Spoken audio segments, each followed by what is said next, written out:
as the U.S. military begins deploying the F-35, which brings with it the promise of revolutionizing aerial combat. It may also be deploying a ballistic missile defense asset. Us jet fighters have spent decades trying to master the air-to-air kill. In the days of Top Gun and the F-14 Tomcat, that meant turning dogfights, with a mix of guns and missiles to outfox the other pilot. But today a new threat has taken aim at the U.S., and it's more dangerous than any fighter jet. As North Korea works toward building out its missile technology to put the U.S. mainland in range of its nuclear arsenal, the F-35's new air target may be a missile, not a fighter. According to Justin Bronk, an expert on aerial combat at the Royal United Services Institute, the missiles already aboard the F-35 just need a slight tweak to start taking on missiles. By changing the firmware a bit, tweaking it a bit, you could gain a theoretical capability to engage ballistic missiles, Bronk told Business Insider. A source involved in ballistic missile defense at the Pentagon confirmed Bronk's statement. Basically, the F-35 and its AIM-120 air-to-air missile stand a few wires away from potentially being able to disrupt North Korea's next missile test, but there's a catch. Perhaps the reason the F-35 doesn't already come equipped to shoot down ballistic missiles is that doing so still presents a logistical nightmare. North Korea often launches from unexpected locations, at strange times, and from mobile launchers. This all adds up to a very unpredictable launch, which an F-35 would have limited it time to position itself against. You'd have to be impractically close to their launch area, Bronk said. The problem then comes down to the missile itself.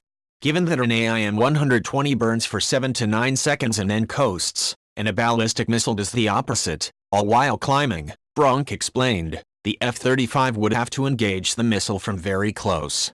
As a ballistic missile blasts upward, quickly gaining speed, the AIM-120's short burn time means the missile has only precious few seconds to catch its target before slowing down.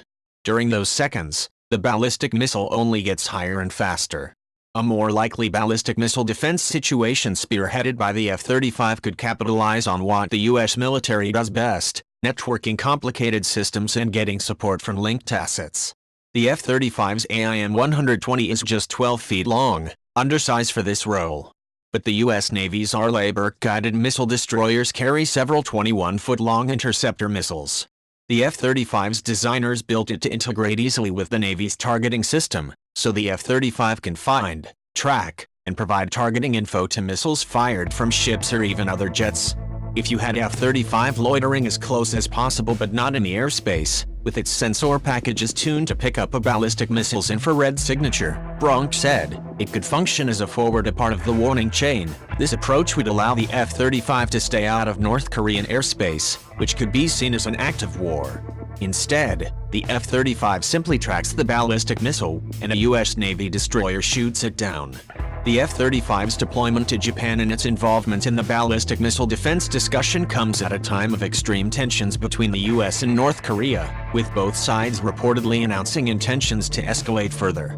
Last week, sources from President Donald Trump's administration reportedly said they were planning a bloody nose attack to damage North Korea's missile program and humiliate the country.